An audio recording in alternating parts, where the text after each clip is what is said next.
SV6 news కు స్వాగతం. ముందుగా హెడ్లైన్స్. కాశీ విశ్వనాథ దేవాలయంలో QR కోడ్తో ఎంట్రీ. ఆగస్టు నాటికి రైతులకు రుణమాఫీ. బట్టి విక్రమార్క. వైసీపీ నేతలు టీడీపీతో కుమ్మక్కయ్యారు. విజయసాయిరెడ్డి.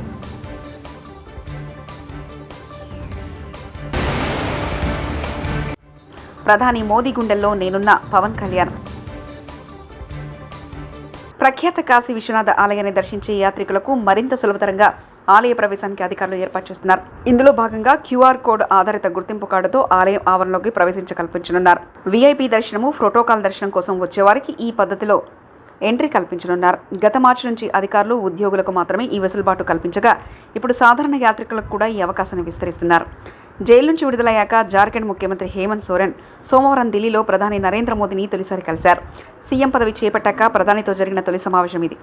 ఏడాది చివరిలో జార్ఖండ్లో అసెంబ్లీ ఎన్నికలు జరగనుండగా మోదీని కలవడం చర్చనీయాంశమైంది. అయితే మోదీతో సమావేశానికి సంబంధించిన ఫోటోలను సోరెన్ Xలో షేర్ చేస్తూ మర్యాదపూర్వకంగా భేటీ అని తెలిపారు. రైతు భరోసా పథకం అమలుపై తెలంగాణ ప్రభుత్వం శరవేగంగా అడుగులు వేస్తుంది. రైతు భరోసా 5 ఎకరాలకు ఇవ్వాలా, 10 ఎకరాల వరకు ఇవ్వాలనే అంశంపై క్షేత్రస్థాయిలో రైతులు, రైతు సంఘాల అభిప్రాయాలను ప్రభుత్వం తెలుసుకుంది. ఉమ్మడి జిల్లాల వారీగా రైతు భరోసాపై ప్రభుత్వం వర్కుషాపులు నిర్వహిస్తున్న విషయం తెలిసిందే. రైతులతో సమావేశమై వారిచ్చే సలహాలు, సూచనలు కూడా మంత్రివర్గ ఉపసంఘం ఆచరణలోకి తీసుకుంటుంది. ఈరోజు వరంగల్లో రైతు భరోసాపై వర్క్షాప్ నిర్వహించారు. ప్రజాస్వామ్యబద్ధంగా ఎన్నికైన ప్రభుత్వాలను కూల్చేస్తారన్న వారే ధర్మం, ప్రజాస్వామ్యం గురించి మాట్లాడడం ఏంటని మంత్రి పొన్నం ప్రభాకర్ ఎద్దేవా చేశారు. కరీంనగర్ శాతవాహన యూనివర్సిటీలో ఏర్పాటు చేసిన వనమహోత్సవంలో పాల్గొని మొక్కలు నాటారు. అనంతరం మీడియాతో మాట్లాడారు. ఎంతమంది ఎమ్మెల్యేలతో రాజీనామా చేయించాలో చెప్పాలని భారస నేతలను పొన్నం డిమాండ్ చేశారు. కాంగ్రెస్ ప్రభుత్వాన్ని కూల్చుదామని చెప్పిందెవరని ప్రశ్నించారు.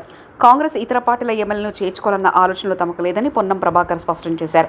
ప్రభుత్వాన్ని కూలుస్తామని అటు భాజపా, భారస నాయకులు బహిరంగంగా ప్రకటనలు చేస్తుంటే చూస్తూ ఊరుకుంటామా అని ప్రశ్నించారు.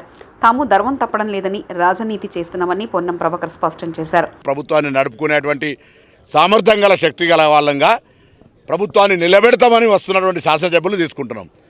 నీతి తప్పతలేం, నీతి మీరు తప్పిర్రు. ప్రజలతో ఎన్నికైన ప్రభుత్వాన్ని కూలగొడతా అన్నది మీరు, ప్రభుత్వం నిలవదని చెప్పింది మీరు, ప్రభుత్వాన్ని కాపాడుతామని వస్తున్న శాసనసభ్యులు వాళ్ళు. అర్థం చేసుకోవాలి. ఇలా ప్రజలు కూడా అర్థం చేసుకోండి. మేము ఎప్పుడన్నా డిసెంబర్ 3 తర్వాత మేము ఎవరైనా శాసనసభ్యుని తీసుకోవడానికి ఎక్కడన్నా ప్రొవోక్ చేసినామా?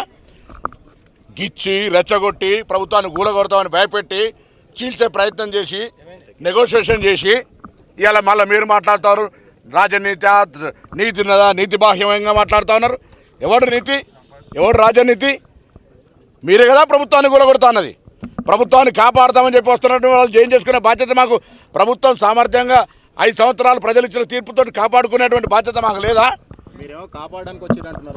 అరే వాళ్ళు వందానని నేను అడుగుతున్న. ముందుగా అసలు మేము చేంజ్ చేసుకోవడానికి మేము బేసిక్గా ప్రిపేర్ లేం.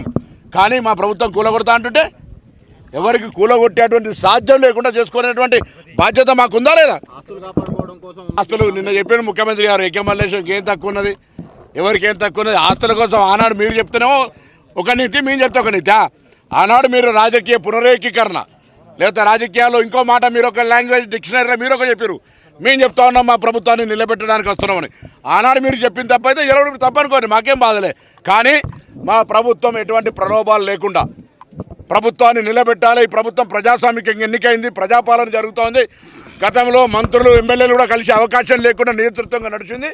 ఇవాళ ప్రజాస్వామిక ప్రభుత్వం నడుస్తుంది. ప్రజలు కూడా మంత్రులను కలవగలిగే, ముఖ్యమంత్రిని కలవగలిగే, అధికారులను కలవగలిగే, విన్నవించుకునే విధంగా ఒక వ్యవస్థ నడుస్తూ ఉన్నప్పుడు ఆ శాసనసభ్యులు గెలిచిన తర్వాత కూడా పోయి కలిస్తే కలవలేనటువంటి పరిస్థితుల్లో అవమానం ఎదుర్కోలేక ఇక్కడికి వస్తారు. నేను వాళ్ళే అన్నారు కదా కూలగొడతాను, ఎవరు అన్నారా లేదా? బీజేపీ వాళ్ళు, బీఆర్ఎస్ వాళ్ళు. ఈవెన్ మన గౌరవ పార్లమెంట్ సభ్యులు ప్రభుత్వం కూలిపోతుందని ఇలా మాట్లాడితే, నీతి మాట్లాడితే ఎట్లా? నీతి ఉంటే అట్లా మాట్లాడతారా? ప్రభుత్వాన్ని కూలగొడతారా? ప్రభుత్వాన్ని కూలగొడతామంటారా? ప్రజాస్వామికంగా 65 కంఫర్టబుల్ మెంబర్సే కదా మాకు.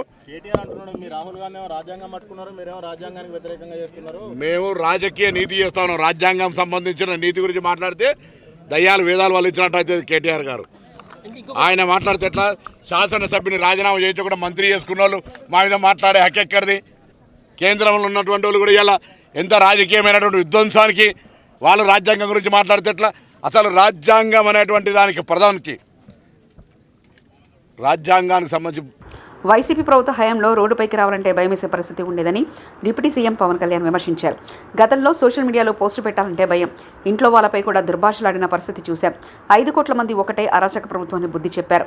ప్రధాని మోదీ గుండెల్లో నేనున్నా, ఆయన పక్కన నిల్చొని ఫోటో దిగాల్సిన అవసరం లేదు అంటూ పవన్ తెలిపారు. నేను ఎక్కడ కూడా ఎలక్షన్ టైంలో నేను ఉప ముఖ్యమంత్రి అవుతానని కానీ అసలు ఏమీ నేను మాట్లాడలేదు, దాని గురించి చెప్పలే. పదవులు ఉన్నా లేకపోయినా పని చేద్దాం, ప్రజల కోసం పనిచేద్దాం, నిలబడదాం, ఈ తప్పని తప్ప వేరే ఆలోచన లేదు.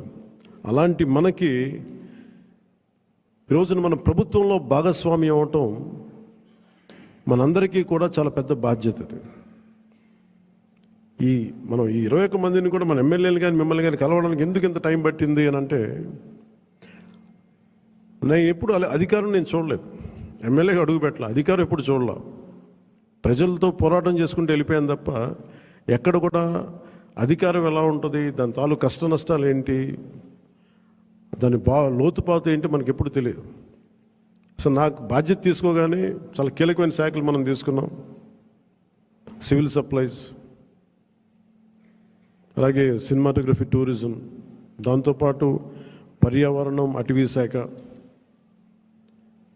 అలాగే పొల్యూషన్ శాఖ, పంచాయతీరాజ్, రూరల్ వాటర్ సప్లై, ఇన్ని కీలకమైన శాఖలు తీసుకున్నప్పుడు నాకు ఒకటే అనిపించింది, చాలా అవగాహన ఉండాలి. ప్రత్యేకించి శాఖలు కూడా నేను అందరూ అనుకోవచ్చు ఎందుకు పెట్టుకున్నాను నేను ఈ శాఖలన్నీ అంటే, ఇది నా మీద చాలా బాధ్యత ఉంది. పదే పదే మాట్లాడాను నేను, కొంత దాన్ని సంపూర్ణంగా కొంత ఒక విధి విధానాలు ఏర్పరిచిన తర్వాత సరైన సమయంలో బాధ్యతల నుంచి కూడా తప్పుకుంటాను, ఇంకెవరికైనా కూడా అప్పగించేస్తాను. కాకపోతే అది చేసే ముందు ఖచ్చితంగా విధి విధానాల మీద చాలా బలమైన ఒక విధి విధానాలు బలంగా ఏర్పరిచి ఆ బాధ్యతలు అప్పుడు అప్పచెప్తాను. అలాగే మనందరి మీద కూడా 5 సంవత్సరాల కాలం గిరుం తిరిగిపోతుంది, ఎక్కువ సమయం పట్టదు. అలాగే మన ఎమ్మెల్యేలందరికీ కూడా, పోటీ చేయని చోట్ల కూడా మన నాయకులందరికీ కూడా ఇది భవిష్యత్తు ఉన్న పార్టీ. అది మరి ఎంత బలంగా మనం చేయకపోతే దేశం మొత్తం మన వైపు చూసేలా చేసింది. దేశం మొత్తం ఈ రోజున ఎవరన్నా సరే దేశం మొత్తం మీద ఢిల్లీలో ఎక్కడికి వెళ్ళినా నన్ను పదే పదే పిలిచి గౌరవిస్తున్నారంటే అది మీ అందరూ చేసిన కష్ట ఫలితం. అది నేను ఒక్కడిని చేశానని కానీ, నేను ముందు నడిపించానేమో కానీ, నాతో పాటు నడవడానికి మీరందరూ ఉండి 21 మంది మనకి సభ్యుల్ని, 2 పార్లమెంట్ సభ్యుల్ని గెలిపించుకొని తీసుకెళ్ళటం ఆషామాషే విషయం కాదు. మన ఉదయ్ గారు కానీ, బాలశౌరి గారు కానీ మనం అడుగుతున్నారు నెక్స్ట్ పార్లమెంట్ సెషన్స్ ఉన్నాయి, ఏం మాట్లాడాలి అంటే ఉదయ్ గారు కూడా చెప్పారు, మీరు ముందు అవగాహన చేసుకోండి. కొందరు వైసీపీ నేతలు టీడీపీతో కుమ్మక్కారని రాజ్యసభ సభ్యుడు విజయసాయిరెడ్డి అన్నారు. వైసీపీ నేతలే తనపై తప్పుడు ఆరోపణలు చేశారని, ఒక ఆదివాసీతో తనకు సంబంధాలున్నాయని నిరాధారమైన విమర్శలు చేశారని మండిపడ్డారు. ఆదివాసీ మహిళకు ద్రోహం చేసేలా వ్యవహరిస్తున్నారన్నారు. తనకు వ్యతిరేకంగా అనైతికంగా కొన్ని మీడియా ఛానళ్లు దుష్ప్రచారం చేశాయని, చట్టానికి లోబై వాటిపై చర్యలు తీసుకుంటామన్నారు. కాన్ఫిడెన్షియల్గా ఎంక్వైరీ చేయాల్సినటువంటి ఒక అధికారి దాన్ని మీడియాకి ఎలా ఇస్తాడు? అధికారికి బుద్ధి లేదు, తీసుకునేటటువంటి మీడియాకి ఎలా బుద్ధి లేదని నేను ప్రశ్నిస్తా ఉన్నా. నిజానిజాలు ఒకవేళ తీసుకున్నారు, నిజానిజాలు అన్నటువంటివి తెలుసుకోకుండా విచక్షణారహితంగా ఉద్దేశపూర్వకంగా బహిర్గతం చేయడంలో కుట్రలో ఒక భాగంగా మీరు ఇలాంటివి టెలికాస్ట్ చేస్తారా అని నేను ప్రశ్నిస్తా ఉన్నా. ఈ యొక్క మీడియా ఒక సెక్షన్ ఆఫ్ మీడియాలో ఇవి ప్రసారం చేయనటువంటివి 4 ఛానల్స్. TV9 ప్రసారం చేయలేదు, 10 TV ప్రసారం చేయలేదు, సాక్షి ప్రసారం చేయలేదు, NTV ప్రసారం చేయలేదు. మిగతా అన్ని ఛానల్స్ ఏదో ఒక రకంగా ప్రసారం చేసినటువంటివే. మీరు ఒక్కసారి చూస్తే ఈ ఛానల్స్ అన్నీ కూడా ఒక సామాజిక వర్గానికి చెంది వెస్టెడ్ ఇంట్రెస్ట్ ఉన్నటువంటి ఛానల్స్ అన్నటువంటిది మీరు అర్థం చేసుకోవచ్చు. ఎవరు టెలికాస్ట్ చేశారన్నటువంటిది కూడా కానీ మీరు ఇంకా కొంచెం లోతుల్లో కానీ వెళితే ఆ యాంకర్స్ కూడా అదే సామాజిక వర్గానికి చెందినటువంటి వాళ్ళు అన్నటువంటిది చాలా స్పష్టంగా తెలుస్తూ ఉంది. ఇంకా ముందుకు రావాలి, ఇంకా ముందు విషయాలు ఉన్నాయి. ఒక వ్యక్తి చేసినటువంటి ఆరోపణలను దృష్టిలో పెట్టుకుని ఒక మహిళ క్యారెక్టర్ మీద దెబ్బతీస్తారా? ఒక మహిళ క్యారెక్టర్ మీద దాడి చేస్తారా? ఆ స్థానంలో నేను ఒక్కటే అడుగుతున్నా, ఒరేయ్ వంశీ, నీకు అమ్మ లేదా? నీకు అక్క లేదా? నీకు అమ్మ చెల్లెలు అక్క చెల్లెలకి తేడా తెలియదా? మీ అమ్మ మీద, మీ అక్క మీద, మీ చెల్లెల మీద ఎవరైనా ఇటువంటి ఆరోపణలు చేస్తే నువ్వు నిజంగా మనిషి అయి పుట్టి నీకు చీము నెత్తురుగా ఉంటే నువ్వు గమ్ముగా ఉంటావా అని నేను ప్రశ్నిస్తా ఉన్నా. వీడు డెఫినెట్గా సమాధానం చెప్పాలి ఈ విషయానికి.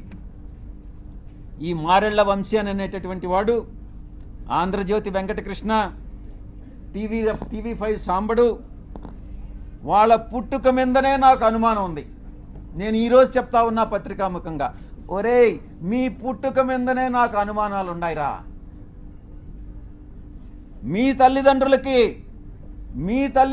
ఎవరైనా DNA టెస్ట్ చేయించండి, మీరు కరెక్ట్గా పుట్టారా లేదా అని మిమ్మల్ని అడిగితే మీరు బాధపడతారా లేదా అన్నటువంటి విషయాన్ని ఒక్కసారి మీరు మీ మనసాక్షిని ప్రశ్నించుకోండిరా. అత్యాచార నిందితులను వదిలే ప్రసక్తి లేదని, కఠినంగా శిక్షామిస్తామని ఏపీ హోంమంత్రి బంగళపూడి అనిత స్పష్టం చేశారు. ముచ్చుమరి కేసులో బాధిత మహిళా కుటుంబానికి 10 లక్షల నష్టపరిహారం అందజేయనున్నట్లు తెలిపారు. మరోచోట అత్యాచారానికి గురైన బాలిక పేరుతో 5 లక్షలు ఫిక్స్డ్ డిపాజిట్ చేస్తామని వెల్లడించారు. ఆడపిల్లలతో అసభ్యంగా ప్రవర్తించిన వారికి అదే చివరి రోజు అవుతుందని హెచ్చరించారు. అమరావతిలో ఆమె మీడియాతో మాట్లాడారు. మెయిన్ ఒకసారి మనం ఆలోచించుకోవాల్సిన అవసరం కూడా ఉంది. ఎందుకంటే ఈ మధ్యకాలంలో మీరు జరుగుతున్న మొన్న ముచ్చుమరి ఇష్యూ మనకు అందరికీ తెలుసు. నంద్యాల జిల్లాలోని ముచ్చుమరిలోని ఒక చిన్న పాప 9 ఇయర్స్ బేబీ, అమ్మాయి అత్యాచారానికి గురయ్యి అమ్మాయి హత్యకి గురయ్యింది. ఇప్పటికీ కూడా అంటే బాడీ కూడా ట్రేస్ అవుట్ అయ్యే పరిస్థితి కూడా కనిపించలేదు. సో ఇటువంటి సిచ్యువేషన్స్లోని మాట్లాడేటప్పుడు కూడా చాలా క్లియర్గా ఇటువంటి సంఘటనలు ఎందుకు జరుగుతున్నాయి. ఇది ఒక ఎత్తు అయితే, నిన్ననే మనం చూసాం ఒక 6 నెలల పసికంది, నిజంగా వాడిని రాక్షసుడు అనాలో వాడిని ఏమనాలో కూడా అర్థం కాని పరిస్థితి ఉంది. అటు ఒక చిన్నతాత వరుస అయిన వ్యక్తి ఆ అమ్మాయిని అబ్యూస్ చేయడం, 6 నెలల పసికందు మీద కూడా అత్యాచారానికి ఒడిగొట్టడం నిజంగా చూస్తూ ఉంటే కొన్ని సిచ్యువేషన్, అతని సిచ్యువేషన్ కూడా మేము అక్కడ ఎస్పీ గారిని కూడా నాకు తెలిసిన వెంటనే నేను ఎస్పీ గారితో మాట్లాడడం జరిగింది. ఎస్పీ గారు చెప్పడం కూడా ఏంటంటే కంప్లీట్గా తాగిన మైకంలో, ఎంత తాగాడంటే ఈవెన్ పోలీస్ స్టేషన్కి తీసుకొచ్చిన తర్వాత కూడా అతనికి తెలివి రాలేదు, అప్పటికి కూడా అదే మైకంలో ఉన్నాడు. అలాంటి మైకంలో ఆ పిల్లని చిన్న పసికొందిని అత్యాచారం చేసిన సంఘటన కానీ ఇవన్నీ చూస్తూ ఉంటే చంద్రబాబు నాయుడు గారు నిజంగా స్టార్టింగ్ ఇవే టాపిక్స్ చెప్పుకున్నారు. మేము కూర్చున్న తర్వాత అసలు ఎందుకు ఈ పరిస్థితులు వస్తున్నాయి, ఎందుకు ఇటువంటి సిచ్యువేషన్స్ ఎందుకు మనం ఎదుర్కోవాల్సిన అవసరం వచ్చింది, ఎందుకు లిక్కర్ మీద, గాంజా మీద, డ్రగ్స్ మీద మనం ఎట్టి పరిస్థితులు ఉక్కుపాదం మోపాలి.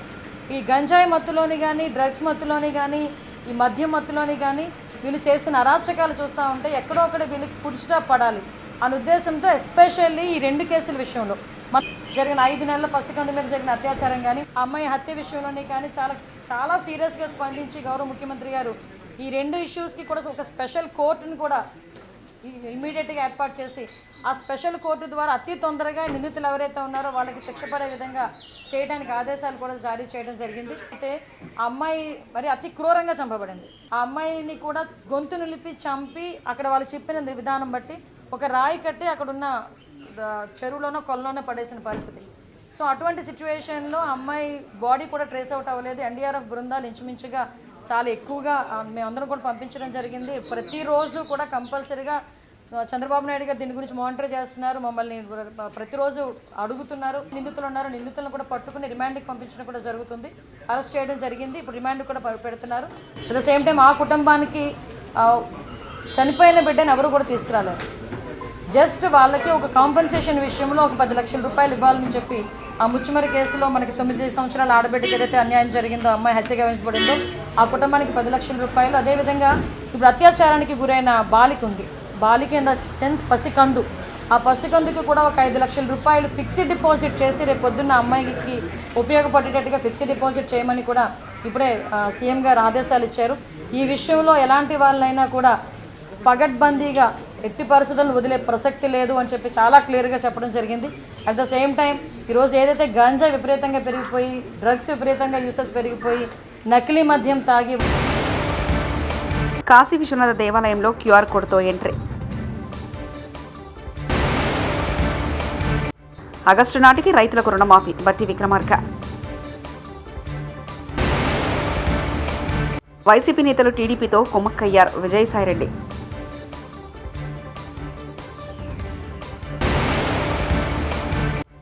ప్రధాని మోదీ గుండెల్లో నేనున్న పవన్ కళ్యాణ్. ఇవి బులెటిన్ విశేషాలు. చూస్తూనే ఉండండి SV6 న్యూస్.